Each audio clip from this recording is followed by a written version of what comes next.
the fiddle player that I worked with, he taught me the basics of entertaining people. And he said, first of all, you give the people what they want, you know. Welcome to Story and Craft. Now, here's your host, Mark Preston. Hey, how are you? Welcome back. Another episode of Story and Craft. Glad to have you here today. I'm Mark Preston. If this is your first episode, I want to thank you for stopping by. Really cool for you to check out the show. Now, if you've been here before, welcome back. Love the fact you're here. Especially today, a really cool episode. A legend, a guy, to use the phrase, someone who needs no introduction, Tommy Chong is that guy. Everybody knows Tommy Chong. Just in case you're not as familiar with Tommy Chong, he's a comedian, a musician, an actor, a writer, a director, an entrepreneur. He's a cannabis advocate. I mean, if you know Tommy, you know he is. Tommy's just a really interesting guy, a lot of fun to talk to, and I'm really jazzed that I get to share this with you. Hey, by the way, don't forget storyandcraftpod.com. Have you been there? Great, thank you. Oh, you haven't? Why not? You got to go by. Check out storyandcraftpod.com. Everything about the show, sign up for the newsletter. Of course, the show's available on your favorite podcast app. Just make sure to subscribe. That way you get notified anytime there's a new episode. Okay? All right. So let's get after it. It is time for a legend. It is Tommy Chong Day right now on Story and Craft. Thanks so much for taking time out. It means a lot to me. It's such a pleasure to sit down with you and talk to you for a few minutes here. And so many things to cover. I don't even know where to start, really. But first of all, did you have a nice breakfast? Did you get the day started nicely? How's everything going? My breakfast are the most important meal of my life, of my day. And this morning was no exception. I have a little problem with gout. And whenever I get a little taste of gout, I feel it in my toes. Yeah, I think it's age, and it's excess of protein too. This is what I've been told. And so this morning, I found I go to Gelson's near my house, and I just started. It's a market where Cheech and I share because he lives in the Highlands. And they had one of the nicest display of sushi I've ever seen. And I'm trying to stay off of sushi. I think that's why I got gout, because I was such a sushi addict. And anyway, they had some. My son's a sushi chef, Paris. And really? Yeah. How did I not know that? He's not practicing right now. Actually, he learned how to do it because he was working in my brother-in-law's nightclub, and they had a sushi bar there. And my son could have learned how to become a bartender or a sushi chef. And so he picked the sushi chef, which is very smart. And anyway, when he was making sushi in the nightclub catered to a lot of Hell's Angels, the bikers. and my son would make this tuna dish, spicy tuna dish. And these guys, they loved it so much, they couldn't get enough of it. Well, it takes time to do sushi. And if he wasn't working fast enough, the drunk bikers would throw things at him. Well, how long ago was this? Was this this was years ago. And he, this is when he was like just coming out of school, looking for something to do with his life. But now he still knows how to cook sushi. But the bottom line is that he made this beautiful dish that, like I said, the bikers would riot if he didn't get it to him fast enough. And Gelson's happened to serve it, so I bought some. And that's what I had for breakfast. And so what I'm looking at now is just waiting to see if my toe is going to react. And so far it hasn't. You know what I also heard, that sometimes, and I don't know, and I'm no doctor, but I heard that if you ever do this, like some people do the intermittent fasting, like if you don't eat like for a day or something, that can kind of trigger it also or something. I don't know. I believe that. I believe that. Yeah, yeah. Well, what you're doing is your body gets used to certain things, and it gets used to rejecting certain things, especially as you get older. When I was growing up, you always heard that like really wealthy people that eat nothing but steak nonstop, but that's actually like some kind of uric acid or something. I don't even, or some kind of acid in your That's system. what it is, uric acid. You nailed it. Yeah, but I was told, in fact, I was in Japan and I was feasting on, in fact, we were staying at a resort and it specialized in seafood, shellfish. And that's when I got probably one of the worst cases of gout in the history of gout. It was so bad, I had to go to the emergency room, and the doctor looked at it, and they just put a needle right into it, directly into it. And I was glad to get that needle because it cleaned it up. I don't know what they put in it, but yeah, no, I've been dealing with gout. That was years ago, though. That was back in 07, actually. 07, yeah. You know where I found out I had gout? Where was that? In prison. I really? was in prison. I'd been there a couple of days, and I'm walking across the field, and I was limping. I thought I dropped a weight on my foot, weightlifting. And that's what it felt like. But then I thought, I haven't weightlifted or anything, And so on my way to my cell or my cubicle, we weren't in cells. I had three doctors that were also doing time in jail. And when I was in there, there's about seven doctors, legitimate MDs, doing time for opioid. Prescribing, huh? Yeah.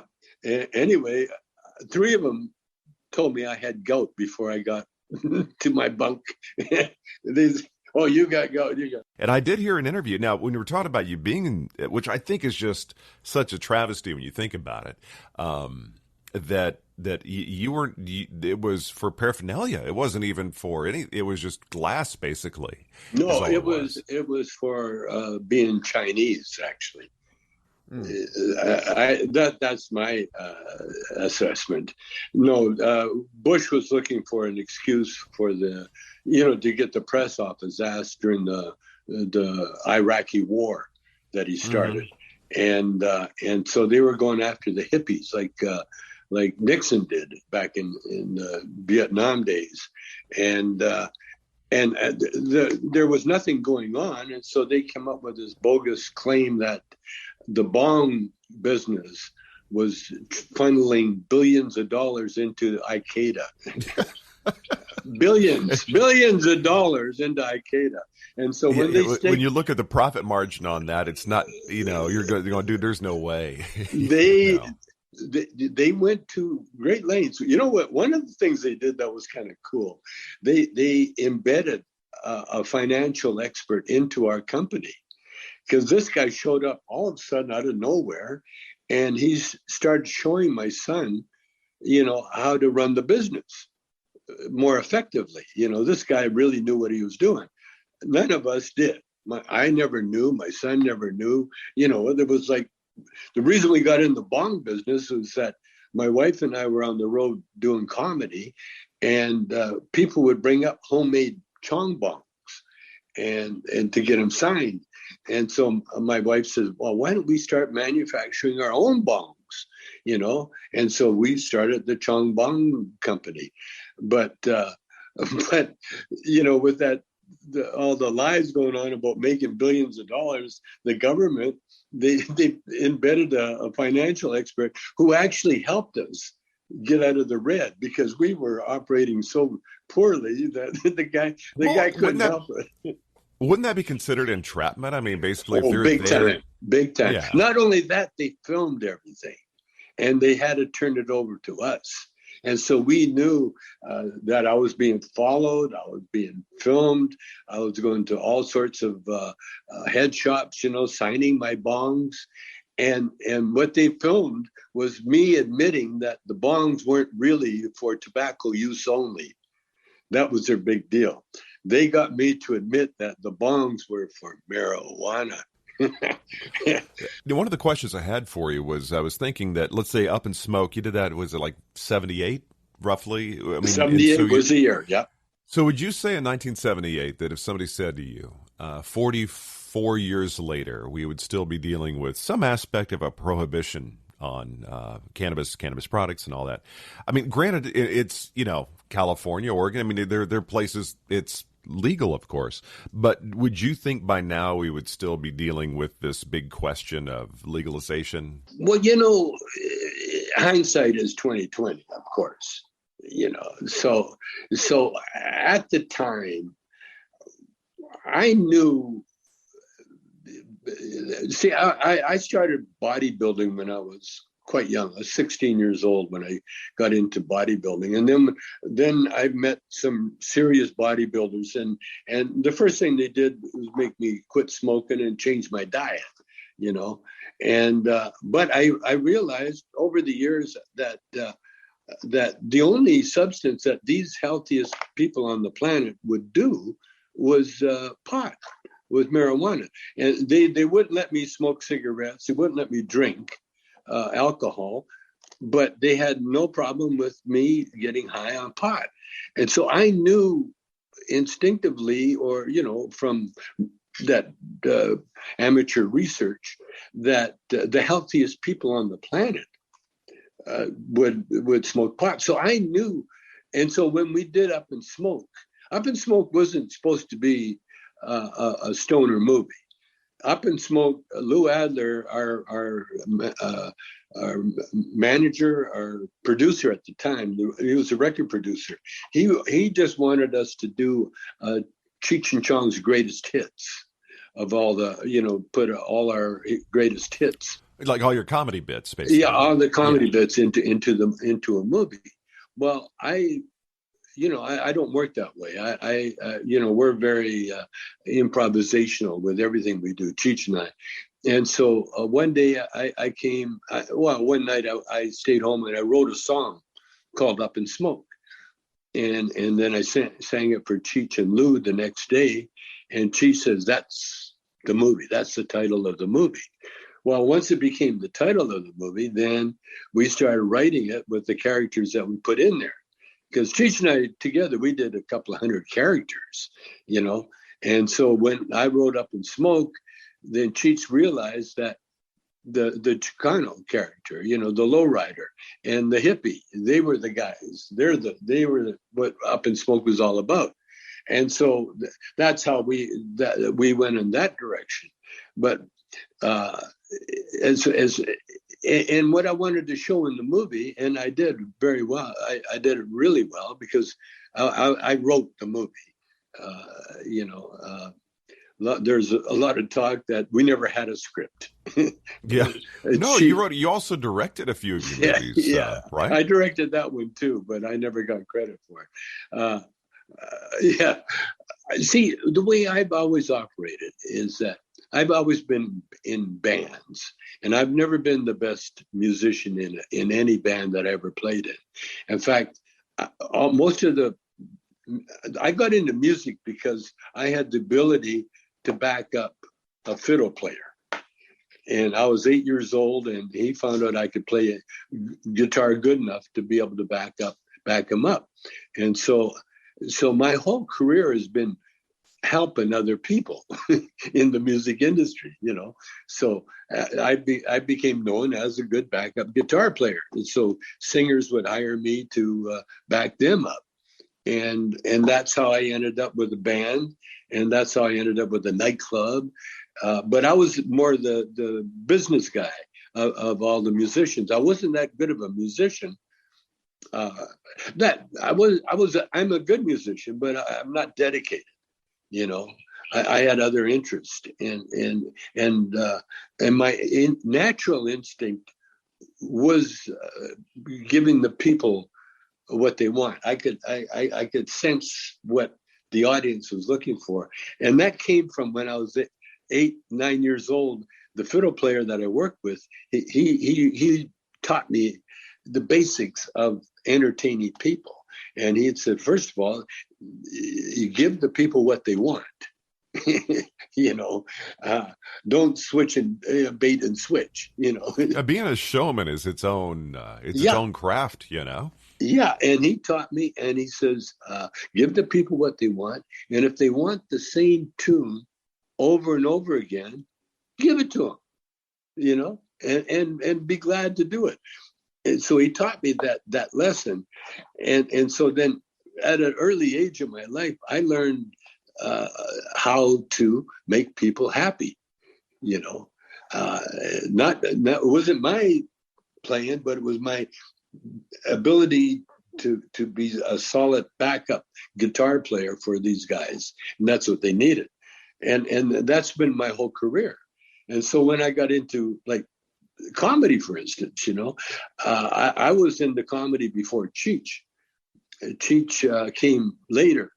I had been doing the comedy routine for about maybe 6 months, and then Cheech joined, and then we were together again for another maybe 3 months, and then Cheech and I then we got fired from my own club. Well, that's how you know you're really in the business. You got to get fired that first time, Yeah. No, well, how did you? I know you've probably told the story a million times. I've just never heard it. But how did you meet?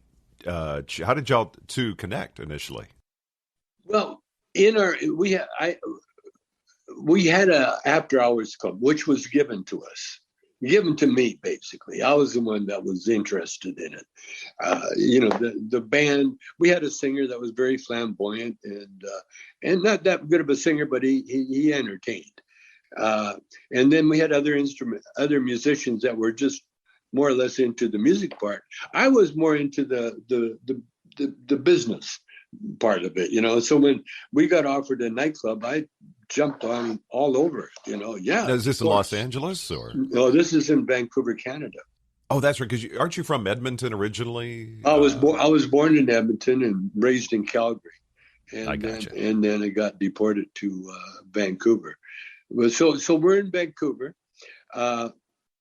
The club was so successful; it became so successful that another club was given to us by another Chinese friend of mine, whose club wasn't doing very well. So I turned that club, the one that was given to us, into a titty bar. And so the bikers, a lot of bikers in Vancouver. So we had a very rough crowd there. So when I got fired from Motown, which is another story, I went back to the clubs and I started working the lights at the titty bar. The other after hours club was doing fine, but the titty bar was more fun to be in. And then I realized that I could turn this club into an improvisational comedy club, which I did, using the girls, who were beautiful and very funny, as comedians. But I needed another partner. So I talked to doorman, his name was Dave, I said, I wanted him to be the MC. I was just going to work the lights. And then Dave said, well, I'll do it if you do it. And so he called my bluff, and I said, okay. So next thing you know, I'm on stage with Dave. And then we needed a straight man because Dave and I both had real long hair. And back then it was, long hairs were like, the dirty hippies. And you always had a straight guy with a straight haircut. So we had a straight man named Rick Lenz, a real actor. Because once I started the improv club, it attracted actors. And so I got all the acting community in Vancouver all excited about this club that I had. And then, so I started having actors hang out. But the straight guy, Rick, we were so popular that we got a front page picture of Rick with the strippers on either side of him with their titties in Rick's ear. And so Rick's wife, and Rick, we never saw Rick after that picture. Rick disappeared. His wife, his wife's like, that's what you're up to. He told his wife that he was doing comedy I mean, theater, like, what do you call it? Community theater. And so I needed a straight guy. And so this one customer, a Russian kid, that he said, I know the perfect guy for your act. And he says, come on out and meet him. And so I went out and I met Cheech. He was Richard Marin, by the way. Right. And Richard was up in Vancouver, Canada, dodging the draft. He was trying not to get killed in Vietnam. And so none of us knew, the strippers or any of the people in the club knew that Cheech really was Mexican, because he had been such a good actor. We thought, we didn't know what he was. He was brown, something. and so we didn't know. I didn't really know he was Mexican until we came down to LA. And that's when, and I found out the first time we found out that we were funny together, we had a band, we were going to play music, and Cheech is a singer. But we never got around to playing one note, because Cheech and I did 45 minutes of comedy and found out that was it. We were a comedy team. And so that's when I found out his nickname was Cheech, because we were trying to find a name for our group, and Cheech and Chong turned out to be the winner. And then we snuck back into LA, and the rest is history. Now, is that where he's from originally? Or Yeah, he was from LA. Yeah. Yeah, that's one of the things I loved about your movies when I was probably too young to be watching them way back when was, my view of LA was always the glitz, the glam, the watching Emergency, on or Chips, to me that was LA. Is like, but there was this whole Chicano side. There was this whole other, like, I was like, and so I was equally enamored with, there's this whole, like, other side. As a little kid, like with this whole LA thing, I started becoming enamored, like, But no, what you were saying before about how you supported somebody, how you kind of like to back them up. I mean, there were scenes in your movies I can think of that Cheech is, he's got the lines and it's kind of focused on him. Like, for instance, him getting pulled over. There's this scene, and I don't know what movie it's from. The policeman's like, I see your license. And he's like, isn't it on the back of the car? Yeah. Isn't it on the bumper? Yeah. And then you're there. It's like visually you're doing something. I think you're always kind of in the background. Yeah.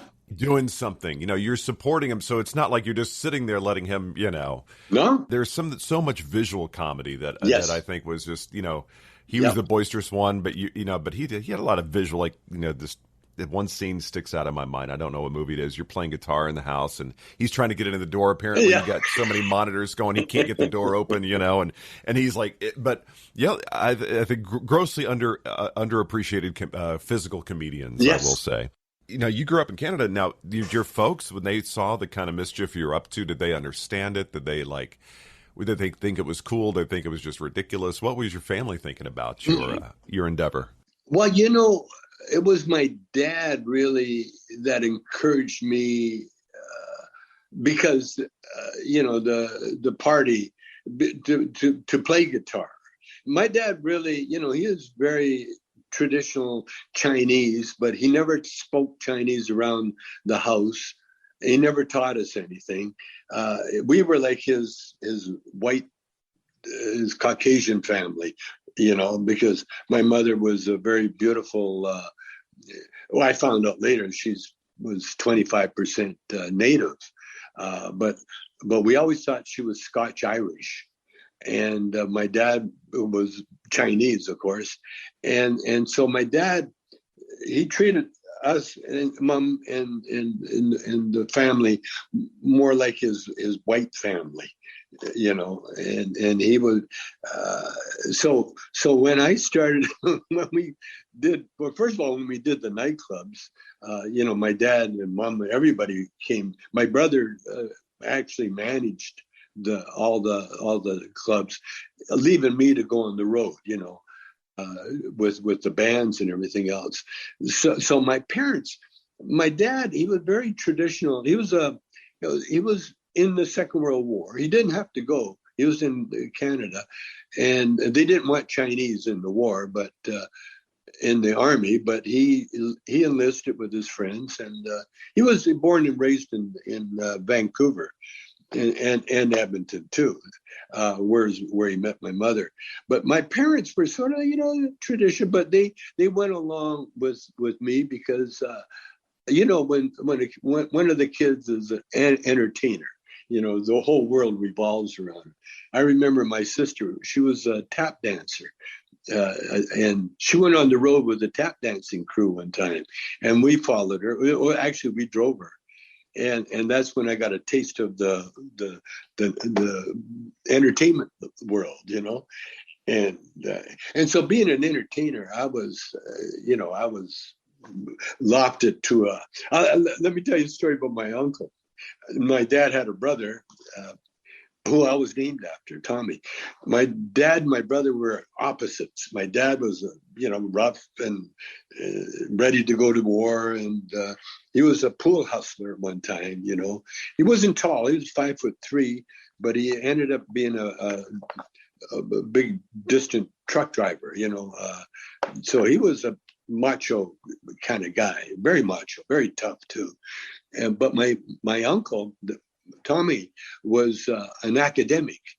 He never got out of school. He stayed in the University of Alberta until he died at the age of 80 something.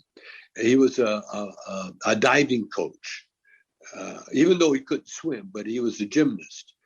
And he was also an intellect, He was, and he wasn't really thrilled with my dad or his family.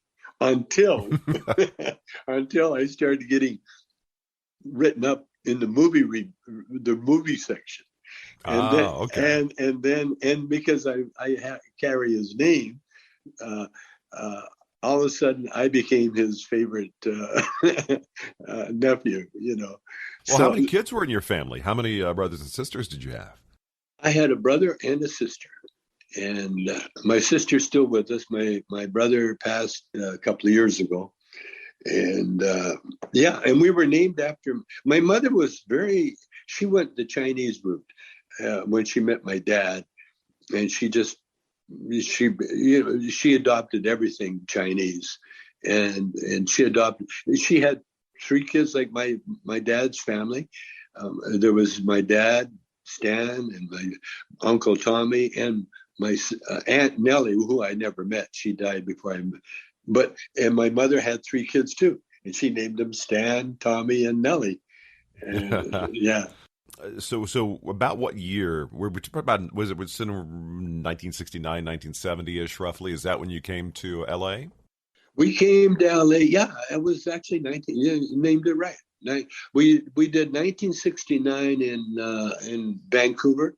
And 1970, 71 in LA.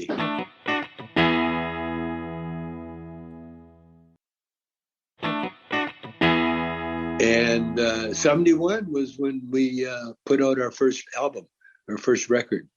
Dave's Not Here. I think that's one of the things I love that you share in your time here, because I think there's a generation, my kids' generation, hasn't really been exposed to the things that you did, or the era of comedy albums, No. and back how big of a deal they were back. I was just watching the George Carlin documentary that John Lennon did, and I was remembering, it's like, man, I remember sitting down. Well, I mean, we're saying it now. It's, of course, Bill Cosby. But sitting down listening to these albums that my father had this big old collection, and I would I wouldn't understand half of what was going on, but that was a big thing. And then to transition from doing the comedy albums to getting on camera and bringing these characters to film, how did that come to be? How did y'all decide, okay, we're going to start acting on camera now? That was me. I got really tired of going to Australia every year to work, because every time we'd go out of the country, to a new country, I would have to write a new show. And writing a show, doing an album is one thing. That takes a lot of work and time and everything else, but it's fun too. Live shows, they're tough, because you have to repeat it every time. You do a comedy album, it's done. You know, you can repeat it maybe in a show, but for the most time, it's done. When you do live shows, you got to do a live show every night. And so we had been to Australia a couple of times, and it was work. Yeah, but we had, we never had Mexicans there. See, when Cheech and Chong go on the road, unless we're going to like a Spanish friendly country, we're not accepted the way we are, say, in LA. Like, in fact, we were killing them in LA. We had lineups around the block and celebrities. Everybody wanted to see us in LA. We went to New York, and Cheech and I were very excited, because we have, we're by, we're all over the place. New York, LA, doesn't matter. But the audience, if you don't have a Chicano audience with Cheech and Chong, you're going to get a whole different show. And that's what with Australia. And so New York was such a wake up, because Cheech and I were basking in the glory of all the Chicanos, and then you get to New York, and New York is deadly. If you're not funny, if you just show the slightest bit of hesitation in New York, you're dead. People will kill you there. In fact, when Cheech and Cheech and I broke up, my wife and I were doing comedy, and she was like starting out on her own doing stand up, Shelby, and we were in Andrew Dice Clay's territory in New Jersey. Deadly. Shelby went out, and there wasn't one laugh. It was horrible. But that showed you how tough my lady is, because after I said, it was not one laugh, nothing.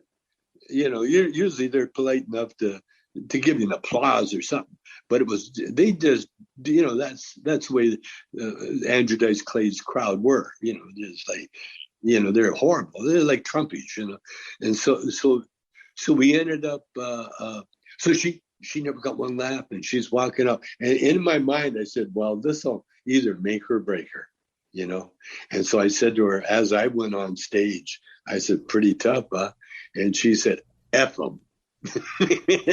She said, she she's kind of built up that callus to be able to handle those folks now, Yeah. But like, that's one of the you mentioned Andrew Dice Clay, and you go back to Sam Kinison, and you go back. As I was coming up in the 80s watching comedy, you had Eddie Murphy doing these big, almost like, these big arena shows. Yeah. You had a lot of folks doing that. You don't hear about that nearly as much. I mean, It seems like the 80s, was that a real heyday for comics to put on just killer big shows? And what's the difference between then and now in your mind? Well, now it's more sophisticated, and it's more segregated. Like at one time, Bill Cosby was the opposite of Eddie Murphy, but they were both black. But Cosby appealed to the whiter blacks, and Eddie Murphy appealed to all blacks. It was almost like the ones that are in prison, the ones that are out of prison. It's almost that ghetto or upper class. But now there's what's that culture? I can never remember the phrase. I had to change my act. Listen, I never considered, I was married. My first wife is black. I got 2 black kids, daughters. I never ever considered myself anything less than, a brother. I was there. We did a bit called Blind Melon Chinlin. And it was a takeoff on a blind blues singer. And no, I got the premise or the idea from the committee. It was an acting group out of San Francisco. They did a bit similar, but then I saw T-Bone Walker. Now, I am a guitar player, and I saw T-Bone at his height, and then I saw him at his lowest part, and it was the lowest part that inspired us to do Blind Melon Chillin'. Well, I'm getting, to me it was like, it wasn't insulting or any of that stuff, but I was ready to do a show in Reno, Cheech and I and Shelby, and Herbie Hancock, the great Herbie Hancock, the jazz guy, he was a big fan. And I knew that because one time he had us appear on his in Switzerland at the jazz concert. They had a jazz show there in Switzerland. And Cheech and I were invited. We came and worked a little bit, emceed a little bit. Herbie's a big fan. So Herbie, we're talking because he's going to appear in Reno after Cheech and I, Chong leave.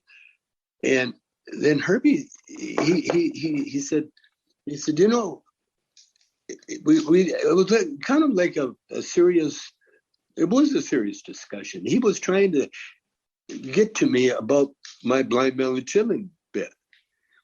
And the way he said it was, hey man, when you do the Blind Melon thing, he says, you start off playing, you got that playing really good jazz, like good music, and then you get into that other shit.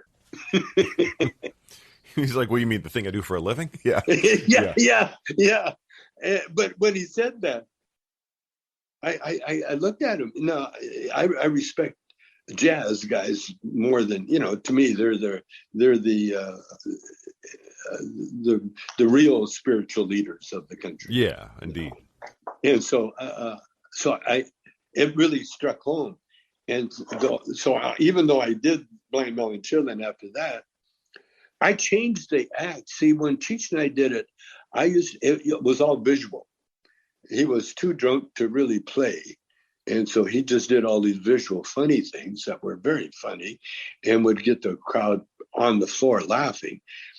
And then when Cheech and I broke up, I started doing the Blind Melon Chillin' voice and doing jokes, bits, different black bits, In fact, you might as well say, in fact, I did appear in blackface on Still Smoking in the movie, because I always felt that Blind, had the soul of a black man, and but obviously not, because Herbie Hancock saw it. He saw through it. And so, this is kind of like Mel Brooks. A lot of his comedy, it was never making fun of. It was trying to embrace the culture. It was parody. Yeah, it was trying to kind of celebrate the culture in a way where people like, okay, I get it. He's not making fun of us, But it's a fine line. But I just don't think that could happen today. I think that comedy. I think that people are too quick on the trigger to not political correctness. I don't know. Yeah, what's the culture stealing the culture, something culture. Appropriation, I think. Yeah. Appropriation. Yeah. All that weird talk, But then, if you look at, like, I watched All in the Family, and All in the Family just showed Archie Bunker. They're another, Trumpy, right off the bat. This guy was really sick in his head for what he believed.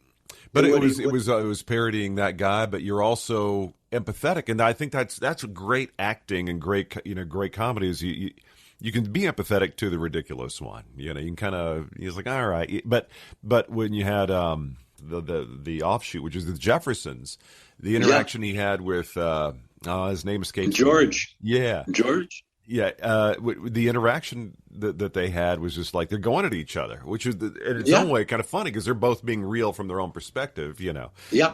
But I think that the comedy is just very, it was nuanced, I guess you could say. But like you listen, you talked about Bill Cosby before and who he was appealing to, and I remember one of the bits that Eddie Murphy did. He was talking about how he got a call from Oh yeah, got a call from Bill Cosby saying, hey, you need to dial back on that, 4-letter words and all that. And he calls up Richard Pryor. He's like, Richard, what do you think? Of course, Richard Pryor's like, hell with him, man. I'm sure more colorful language, like, do your thing. It's like, because Richard Pryor was, I think that there's so many comedians now that you can trace back the DNA to, that's Eddie Murphy. Well, Eddie Murphy traces DNA back to, Richard Pryor. So I don't know. I think comedy. I love comedy. I think I grew up in a really wonderful time, and I think in the '80s it was all happy. You had Sam Kinison, which is just, totally off the wall. Yeah, totally. And watch. Have you seen that documentary that Judd Apatow did on George Carlin? Have you seen it? I did. And I never knew this. George Carlin had seen Sam Kinison and recognized, wait a minute, I need to make some adjustments because I don't want to be kind of an afterthought. Left behind. Yeah. Left behind. Yeah, and weren't you George Carlin? Weren't you on his show once? Back at the George Carlin show. Yep, I sure was. And I got to know George. One thing about George that nobody really talked about, even in the documentary, I was shocked that he's a piano player. Really? I didn't know that. He was once, he had a group one time. He played in a group. He can play piano. That's where he got all the word stuff from. He was very musical. Yeah, I always thought I came up in Dallas radio, and I always thought it was kind of cool because, George Carlin worked in Fort Worth radio, Dallas. Yeah. Fort Worth. And I was like, that's kind of cool. And this is where the 7 words came. The FCC got their 7 words from. Is this guy? George Carlin to me. One of the funny things I was wondering if you could kind of clarify that I saw was they were actually referred to Cheech in this, and they said that there was some time in the '80s where they said Cheech said he was. Get kind of passe. It's like, okay, George Carlin's the 1970s. He's obsolete. 60s. He said he was obsolete. George Carlin was obsolete. And Cheech denies saying that. I asked Cheech about it, and he denied saying it. He could very well have said it one time. But Cheech used to do one of George bits. Really? Or just pull the twine, something, cowboy, doing a takeoff on a cowboy thing. I knew George. I was on his show. I never got tight with him, and by the way, I saw the last show George did there was a whole slew of comedians at the Wadsworth Theater in Westwood, and it was George's last performance. Really? And you saw that? Yeah, I saw that. Norm Cosby was there. What was the? Remember the guy that used to have the newspaper under his arm? The very first. What was his name? He did commentary on God, I can't think of his name right now. I think I know what you're talking about. I'm brain farting on it. It was his last show. In fact, it was because of that. It was going to be his last show, period. And he died shortly after that. But I saw all those last shows, and it was quite a thrill for me because, we grew up with all those guys. Well, yeah, but you also know how much goes into building an act and and just working it out over and over, and just till you get your show set, your HBO show set. They don't see all the time you're in these dark clubs working it out. But George Carlin, I think, starting in about 2016, I wish it was like, God, this is the time he was meant to be here. 2016 forward, when politically and everything going on in our world. I mean, this is the stuff he was commenting on, and people thought he was extremely cynical or whatever. I was like, no, he's got some perspective that maybe he was a little bit of a forecaster. Oh, he was. And well, the truth is, I think you got to be very careful when you're a comedian. I had they honored me at the Skirball in Los Angeles. Do you know where the Skirball is? I've never heard about that before. Skirball is a Jewish center, a community center kind of thing. Oh, okay, I got you. It's like off Fairfax or something, or yeah, no, it's up on 405 near the Getty Museum, near the museum up there. Okay. It's you go up there, and it's Skirball. It's called, and it's a Skirball Center, and so they're going to honor me. And anytime anybody honors anybody, it's just a scam, really, to get them to do an act for nothing. You know, you get a plaque, or you get a meal, and usually they have a lot of other comedians on, and they're doing their act and everything else. Well, I got they wanted to honor me. Well, I'm kind of I only went into comedy after when we broke up. See, I was always a part of a comedy team, and I was very comfortable with that. When Cheech and I broke up, I saw Dennis Miller. Remember Dennis Miller? Yeah, absolutely. I saw Dennis Miller in Vancouver, and he was in this little comedy club. I knew the owner of the comedy club, and he said, Dennis Miller's playing. Oh, so I went down and I met Dennis. And Dennis is all nervous before the show. And neat little guy, you know. And he said to me, he says, do you still get nervous before you go on? And I hadn't been on stage for years by that time, and yeah. doing movies and that. And he just caught me. He just caught me in a net. And then I watched his show, and I sat there thinking, I got to do this. I got to do this. This is what I got to do. And so right after Dennis Miller, that was Christmas of 93, I believe, because as soon as I got back to LA, I went on. I found the Freebies, the comedy club where you can go work, and there was one in this. This kind of poetic justice in it. Cheech and I did a song one time, that Uric My Eye, I'm so bloody rich, I own apartment buildings and shopping centers. Well, the comedy club that I was going to work in was the shopping center that we were part owners of. You call it the irony tour, yeah. And so I'm getting ready to go on stage, on stage for the first time by myself. I got myself a nice sports jacket, I was going to be like a stand-up comedian, and like Dennis Miller kind of. Mm-hmm. Well, anyway, the night before, Rodney King got whacked. Oh, that's right. It was in 92? 93. Oh, 93, okay. 93.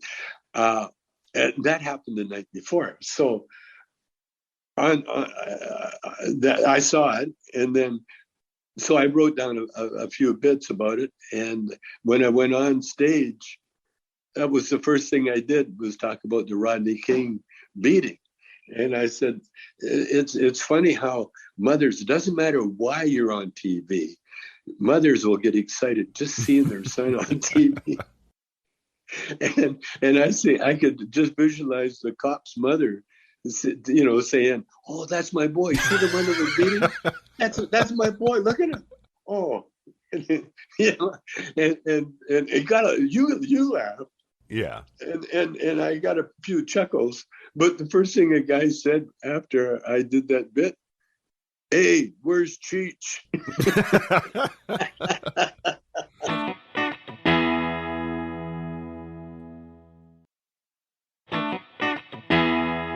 Well, what is that like, though, being so, independently y'all have done, y'all definitely stand on your own 2 feet, had great projects and endeavors and entrepreneurial things that you've done. But what's it like to kind of spend a career that you've got a career brother, as it were? You're kind of hard to talk about one of y'all without thinking about the other. What is that like? Is it ever impeded you anything you've done in a way? Like, it's like, oh man, I'm trying to kind of break out of this. Like in that like right there on stage, somebody's like, "Where's Cheech?" Is that something that bothers I you? think no, not at all. No, I'm like I said, I grew up backing up people. Yeah. So I totally understand, and me talking, when people found out I was a comedian, they didn't believe it. They thought it was somebody else because I've known people all my life where I never talked. I never, I was a backup guitar player.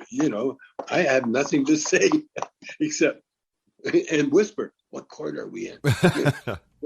Yes. Whisper.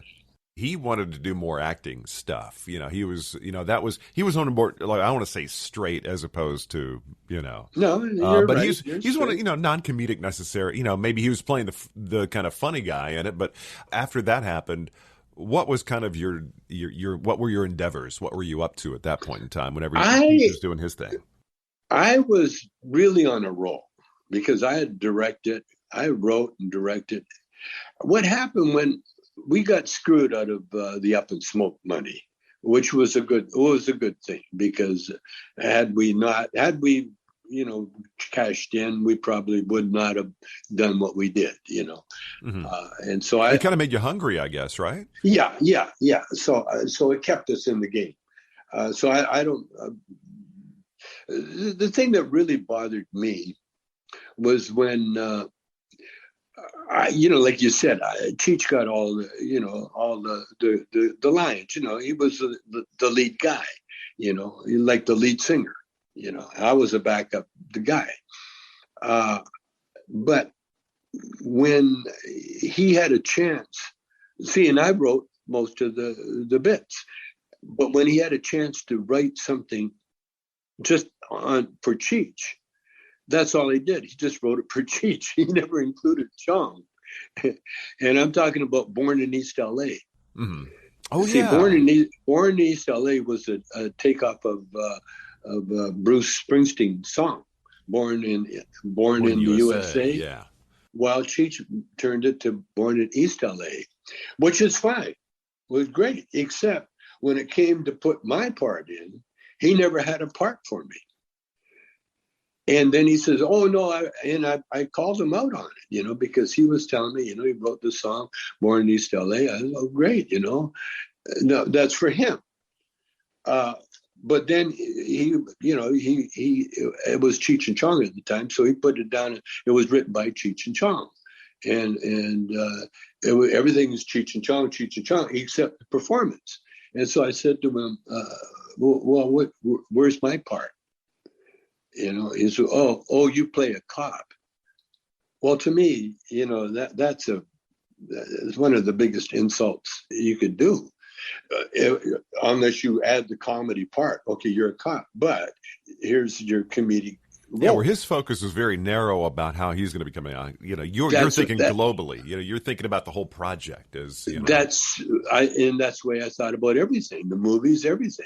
I never think, and it wasn't until lately that I realized that he did as best he could do. That was the best he could do, and that was the best he could come up with. And so as a result, we just quit. We could quit communicating. I'm going to show him. Did he come? Yeah, he came. He's going to talk to you. And he looked at both of them? Yeah, he's going to talk to you. Okay. Thanks a lot. Was that Shelby? My darling wife just walked in. I love hearing y'all with when y'all were doing the podcast. By the way, I want you to do a podcast of Paris again. I used to love when Shelby would show up. That was fun. Well, you go way back with us. Don't you? No. I loved listening to the two of y'all. I was like, man, this is some non-traditional but awesome father-son time. I love this. Oh yeah. No, he in Paris. All my kids. That was the other thing too. That with Cheech. Cheech. Well, he was raised by policemen. Really? His dad was an LAPD, and in fact, his dad rose up quite high in the LAPD, became a teacher. He was very well respected, and so Cheech, all his life, had to deal with his dad being a cop. That's why the lowrider was a big stretch for him. Cheech did not want to go down that route. And we never knew he was Mexican until we came to LA. And then one time we were working a club and we weren't going over because we were doing all our Canadian humor. And I said to Cheech, I said, "You're from here, man. Come on, there must be a character, that you can." And he said, "Yeah, there is one, but I'm not too." I said, "What's the matter?" He said, "Well, it's a little detrimental." And he denied saying this conversation, by the way. And he says, "It's a little detrimental, but." And the top Chicanos had a meeting. The guy that Luis Valdez, the director. Anyway, the intellectual Chicano community did not like the character Cheech was portraying, which is why we never had lowriders up until Cheech, and we haven't really had a lowrider since, because they. I know y'all have done some things over the last few years. Are y'all kind of contemplating ever doing a project together? Anything else anytime soon? There's a movie out. There's a movie getting prepped now that they want us in there, and Cheech will probably go for it. It's an older version of us. It's now at our age now. We'll have to see how it looks in that. We've got a documentary that's coming out that's going to. It's a Cheech and Chong documentary. The backstory or the behind the scenes story is pretty funny because me, I'm sort of spur of the moment kind of guy, And so it's my daughter Robbie and her guy Dave. Now Dave is a very talented movie maker. Worked with Jim Carrey and Sling Blade. He did Sling Blade, and he's been done he is definitely a movie maker. And they were doing a documentary on Cheech and Chong, and it seemed like it was never going to get finished. And so one day I was driving home with a friend of mine. We did a golf tournament, and I came up. I got high on one of my products, and I come up with a great idea for the ending of a documentary, because that's the way I kind of work. If we got stuff to do, I'm an artist in a sense that if there's an empty canvas and people can't think of what to put on it, I will eventually come up with an idea, And so, destination, and then you kind of plot out the journey to get there. Yeah. Well, I came up with a real good ending for the documentary, and to the point where I told my daughter, I said, "Listen, forget all this other stuff. I got an ending." Blah blah blah.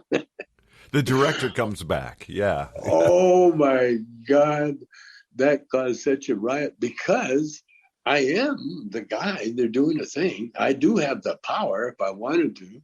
And they freaked. They actually drove all the way to San Francisco to talk to Cheech to make sure that Cheech would not go along with me. Because if Cheech went along with me, that would be the end of the day. Anyway, Cheech would definitely not go along with me. Cheech and I really haven't seen eye to eye on anything. We've been on going. We've been doing our live act with Shelby and that, ever since the 2008. Actually, as soon as I got out of jail, we were supposed to do a movie before I went to jail, but then I went to jail, and that kind of screwed everything up. It wouldn't have happened anyway. I didn't. Well, they've had people write movies for us, and I look at the first couple of pages and know that you can't write for Cheech and Chong. Yeah, I think a lot of people probably it would come off as a parody almost. I think people kind of see it as which what y'all did was, like I said, the physical comedy. It gave you a chance. I mean, like you sitting next to him in a car, just slowly eating everything that you had. I mean, what was that movie? You were eating everything so that the cop wouldn't see. It's just I couldn't take my eyes off you. It's like, wait a minute, he has no lines, but it's hilarious, And so in other words, y'all, do you think it's that? It's not friction, but do you think it's that contrast that kind of gave y'all the fuel to kind of create what y'all have? Not necessarily seeing eye to eye on stuff. Two things. First of all, we're exploring new territory. See, we're not rehashing anything.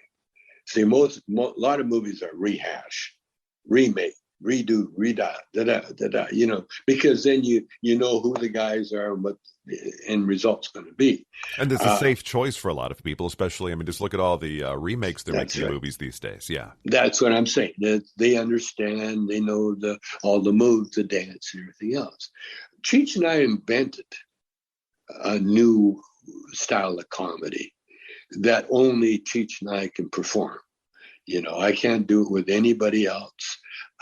And that's the special thing about Cheech and Chong. That's why Martin and Lewis had the same thing.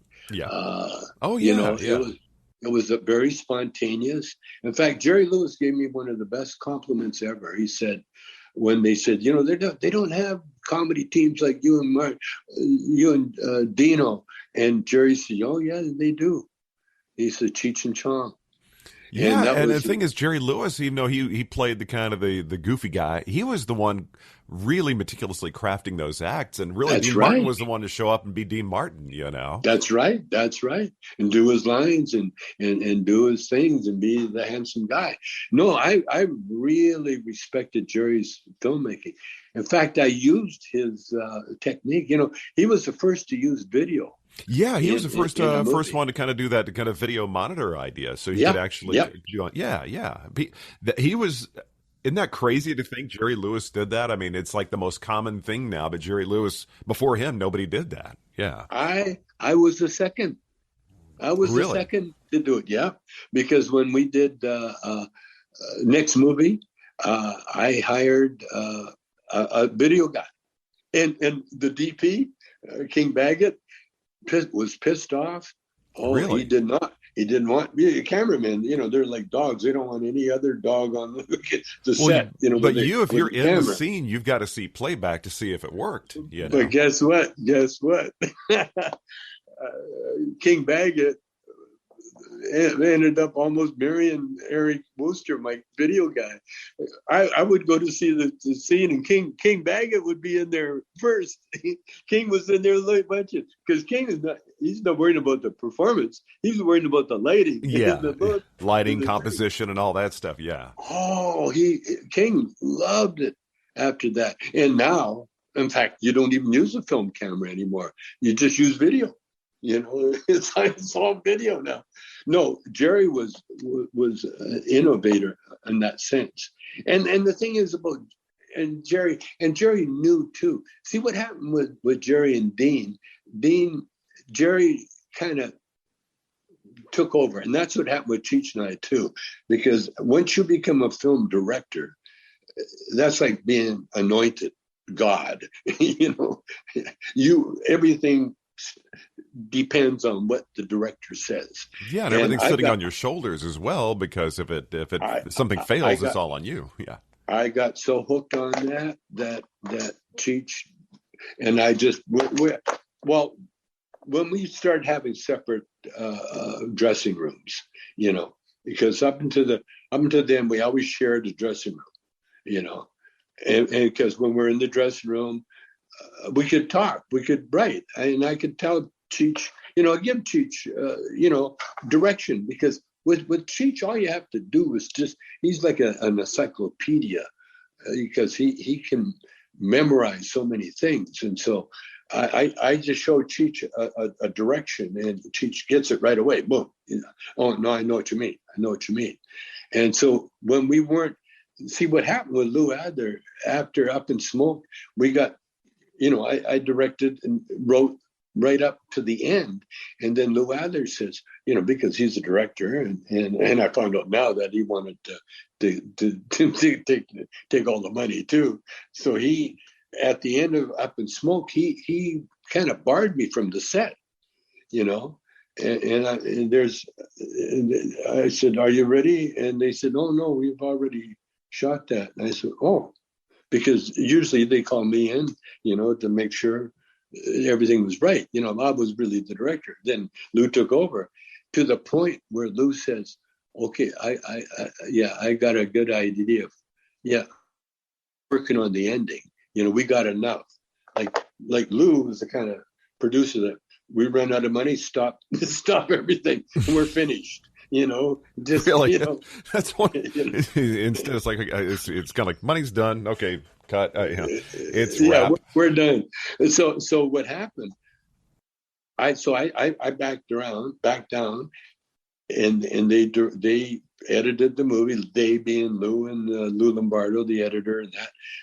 And then they showed us the rough cut, or the first assembled part, and they showed Paramount too at the same time. It was the worst fucking ending of any movie I'd ever seen. It was so bad. Everything that we had done might as well be, forgot about it. Really, because the ending was what he did. I'll tell you, no one will ever see it.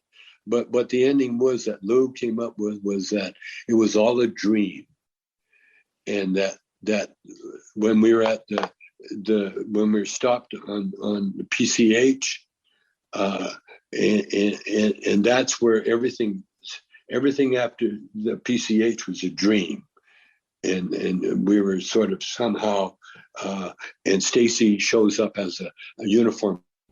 Stacy Keach? Stacy Keach. Yeah. I mean, it was you couldn't get, I haven't really been able to have a conversation with Lou since, period, about anything, other than, hi, how's everything? Yeah, nice. How's the kids? How's that? Before that, he was always interested in, what do you want to shoot now? Or what should we do now? And now, Up in Smoke was the one where y'all had that little van that had the marijuana sprayed on the side of it, and the exhaust pipe was too hot and started igniting and everything. Oh, okay. Because I forgot if that was Up in Smoke or the next movie. Yeah. Well, he wanted to be, his idea to save money, it was all a dream. And it was the biggest fucking insult ever. And so then I said, that was the end. And so I told everybody, we got to reshoot the ending. I'm directing. And that was it. And then how much of it how much of the final print, how much of that did you end up directing? The ending. Where, I wrote and basically showed them what to do, I actually directed the whole movie when it came right down to it, The only thing I'll give Lou and everybody credit for is that Stacy wrote his own lines. I give him an idea of what we wanted to do. Strother Martin, you get a job by sundown. That was all Strother Martin ad lib. He wrote every bit of that monologue. That was Strother Martin. And he never got credit for it. The Ajax lady snorting, that was all her stuff, And so what I would do, I would gather this stuff and Cheech's story, Cheech peeing in the hamper, Cheech, all the Cheech. I love the keeping stuff. The beers in the fish tank. That just made sense to me, It's like that was me. I was like, that makes for a good cooler, And washing. No, that was next movie, but that was So next movie really was me and Cheech. And it's the best title for a sequel ever because it is the Cheech and Chong's next movie. It's easy to remember, Yeah. This trip down memory lane is so much fun, and I really think that. Have you noticed? Like Gen Z millennials, have they rediscovered your movies? Have you had any feedback from people that have kind of started finding your stuff going, oh yeah, I know it's like Tommy Chong he's the weed guy, but it's like, no, there's this whole thing. Yeah. They know me from that 70s show. Oh yeah. They know me because that's an extension of that character. That's what I was trying to get through to Cheech. Which I never did, was the fact that those iconic characters can live forever, will live forever. You can't kill them, and you can only live off them. And I did that with my character. See, I there was more to making the movies, I wanted to put a message out to the world. Number one, if you can smoke dope and still be healthy and still work out. Oh, you've always been in really great shape. I mean, working out and lifting has always been a big thing with you. That's it. I mean, and to this day now, I'm selling CBD that it's good for you. See, I don't want to do anything or even lead the people down the wrong path with a character even. If a character, I refuse, because I know the effect that I have on people. They listen to me, you know, and they not only listen to me, but they will repeat what I do, what I say, you know, like with the CBD that I'm selling now, you know, that's going crazy as far as people liking it, and it's good for you. And that's the thing about weed. That's why I'd never promote any kind of smoking cigarettes, you know, tobacco or alcohol. I had a chance to do a beer, and I went even right to the brewery because I wanted to check it all out, you know. And then I had a flash of a car wreck with Chong beer scattered around, you know. and I said, no, I don't want that tag. You can be the nicest guy all your life, but you mess up one time, man, you're done. You know? It's funny because I was talking with my kids. My daughter is at college right now. She's going to be a sophomore. My son's going to the same school next year as a freshman. And I was telling them, I was trying to find a way to put it. There's so much mischief going on, people spiking drinks and all that. I was like, you know, if you were in a room and you and your girlfriends show up and there's some guys there, you know, have a little get together and they're all just blackout drunk. They're just drinking. I said, in a way, I would rather them be in a room with some guys that have been smoking. And that's it. That's the only thing. Because I think it's ultimately, I feel like it's safer for them to be in that scenario than with guys that have been, you know, college and just drinking and all that. I mean, you know, you're a parent, you know, it's your job to worry about your kids all the time, no matter how old they are. And, but it's like, I'm not advocating it necessarily, but I'm saying, listen, the reality is the people that are going to sit back and smoke, they got a different mentality, and people just pounding beers and, you know, alcohol. Yeah. And that's poison. I mean, when you really think about it, I mean, it's, you know, it takes a toll on you after a while. Well, the best way is by example, you know, and that's what I've done all my life. It's just by example. Now, you know what I found out is that they will, if you're doing something right, people will pick up on it. And they will copy you. And I've had that happen, you know. I've had people, you know, copy exactly what I do, and to me, it's a beautiful thing. Like if someone does Cheech and Chong bits, I don't get offended. I take that. I'm very proud of that, man. I love the fact they're keeping it alive, and I think that's right. They're paying homage to me. I certainly appreciate it. And I just want to wrap up real quick. I got a quick 7 questions for you. These are just my fun questions. These are just, okay.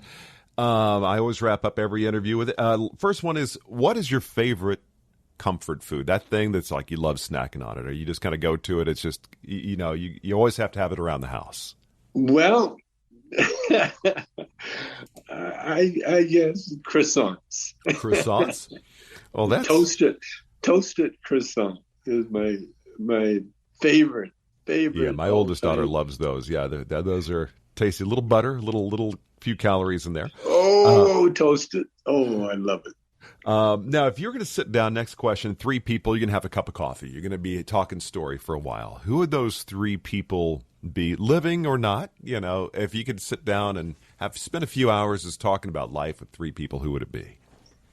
What's his name that was messed up? The in the wheelchair, could hardly talk. The doctor from England. The astrophysicist. Was he an astrophysicist? That's him. Not see this thing. When I try to remember somebody's name, that's my brain goes, nope, not going to do it. Hawking, Stephen Hawking.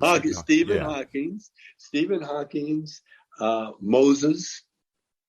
I really identify with Moses, and just because he was so influential, still influential in my life, is Jesus. Very good, Yeah. very good. So, next question: like when you were young, who is your celebrity crush? The first one, maybe you're a teenager, late, somebody who's like, first time they came on your radar, you're just like all about them. Besides Shelby, of course. Marilyn Monroe. I gotta say, I've always loved Marilyn Monroe. Oh my God. Oh. Now, if you're going to be living, next question, on an island a year, you and Shelby hanging out, it's a beautiful island, but there's no streaming, there's no internet, and you can only bring one DVD of a movie, and you can only bring one album with you. What would that DVD and what would that album be? Okay, the album would be Kinda Blue by Tierney Sutton. That's my album. The movie would be Badlands by Terrence Malick. Yeah, He's I the know, director. yeah. Terrence Malick and Martin Sheen. That's the movie. Yeah, that's going back right there. Yeah. What a great actor, Martin Sheen. Everything he's in. Now, if you were to define a perfect day, stem to stern, from time you get up to time you put your head on the pillow, what are the component parts of just a killer day for you? Oh, killer day. I guess finishing something that I've always meant to do, but never got around to doing it. Rearranging my garage. It's the small things like that, yeah. That would be a killer day. I started it, and I'm partway there, but I got to finish it. I'm a professional procrastinator. And it's time for the May meeting of the Professional Procrastinators Association. Yeah. So just we're gonna put it off till next month. So. Now, if you weren't doing this for a living, if you weren't acting, doing comedy, being a cannabis advocate, what would your vocation be? I would like to be a teacher. Say a philosophy. Yeah, a philosophy teacher. Very good. I think you definitely have the street cred for it, without a doubt. I think you're still, in a way, I think you've already been doing that. No, I have. I have. I've been writing too. I write down a lot of philosophy. I was very lucky. I got turned on to the spiritual world by a jazz musician many years ago, and I have yet. I've got books that I always refer people to. I'm trying to see it. No, I guess it's in the other room. But yeah, I'm on that road. Yeah, I was a big fan of. You remember Alan Watts by any chance? Yes. Yeah, I love Alan Watts. Yes. I still when I used to work I worked on the radio briefly in L.A. and I lived in San Diego and Encinitas, and I was driving. I'd always drive. I go get my shake at the In-N-Out Burger, drive south, head back to San Diego, and listen to Alan Watts on, was it Radio Pacifica or something like that? Yeah. Now, last question. Now, if we could jump into a DeLorean and you could go back in time, you got a couple minutes with 16-year-old Tommy Chong. What piece of advice would you want to give yourself to get you on a better road, maybe bring more joy to your life in that moment? Just what piece of advice do you think would be essential to share with 16-year-old you? Diet. The diet advice. What yeah, it would be, I guess that would be it. That would be it. Although, let me think. What, I don't know. I'm so I just really love my life the way it's been. I was talking to Neil deGrasse Tyson, and he said something along those lines. He's like, if you change one, it's kind of like it's a farcical thing. If you like where you're at now, changing anything may put you on a different path that you may not arrive to where you are now. That kind of a thing. But no, man, I so appreciate you taking time with me again. And one last question. I'm just so curious because I had it written down here. I saw you've hung out Willie Nelson, Snoop Dogg, Arnold Schwarzenegger. I don't know where I dug this up, and George Harrison. Who have you sat down with and smoked something with? Because I know there are people who are listening that are be really into this. Who was that person you would love to sit down with again and just smoke? Because they were like, okay, this is the person I want to converse with when I've got a good strain. And the second half of that is, what is your favorite strain? Because I know somebody's – because, I mean, there are going to be people listening that are going to want to know the answer to that question. And I feel like if I don't ask it, then, you know. But who is that person and what's that strain? Well, it was a guy that I almost smoked with, but he was having immigration problems at the time. I walked into a room one time to light up a joint, which I did. I lit up this beautiful Mexican sativa, I guess it was, and it was pretty stinky. And I'm smoking. I look down, and there's John Lennon sitting on the floor. And I looked at the joint to see, am I hallucinating? Or is that John Lennon? and it was John Lennon. And so I walked over and I handed him the joint, and he refused it. He goes, I'm sorry, mate. Can't do it. Can't do it. I've got immigration problems. I would love to go back in that time and tell John, forget the immigration. Smoke this shit. Oh God, I can't even imagine what that would have been like. But yeah, you know, and hey, feel free to promote, man. I mean, you know, what do you think is the strain that your favorite top strain? And you've got your own line out now, don't you? We do. Cheech and Chong. We got Cheech and Chong pot. We got Tommy Chong pot. We got my favorite thing really is these CBD night streams. This helps you sleep. But advice, they say put it under your tongue. I don't. It kind of messes with my teeth somehow. The only thing I would say is put it right down the throat. You know, don't mess with that under the tongue. It works. What's the name of it again? It's CBD, but it's called Nice Dreams. Nice Dreams. Tommy Chong's Nice Dreams. I am going to try and find some of that down this way. Walmart was carrying it somewhere. You know, that's how popular they are. Yeah, it's a Tommy Chong CBD product, and you can go online too. I think it's Hey Tommy Chong.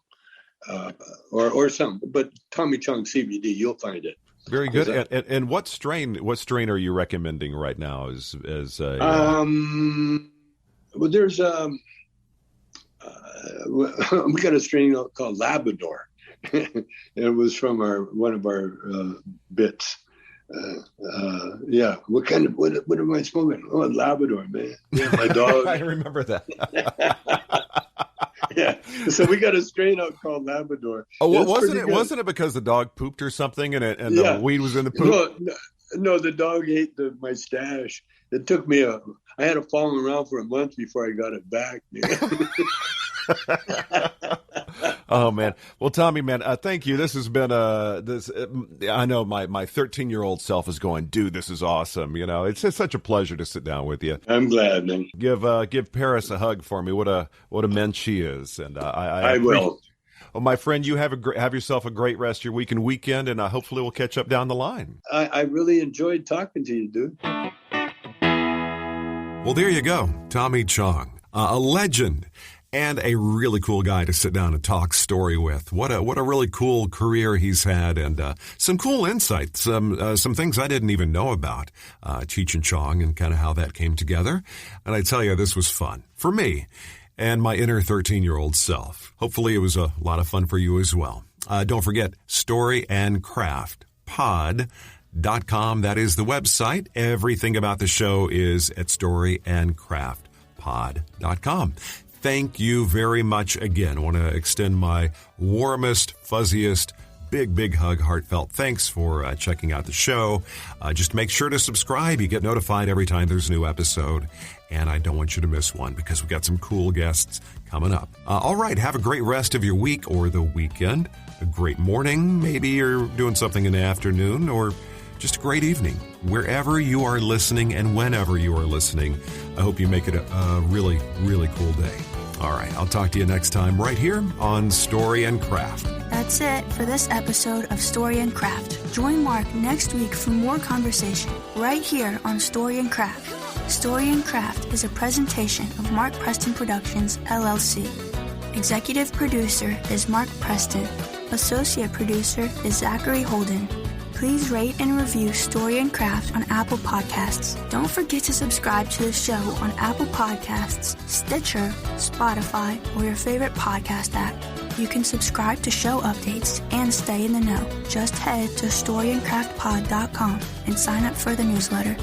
I'm Emma Dillon. See you next time, and remember, keep telling your story. Come on.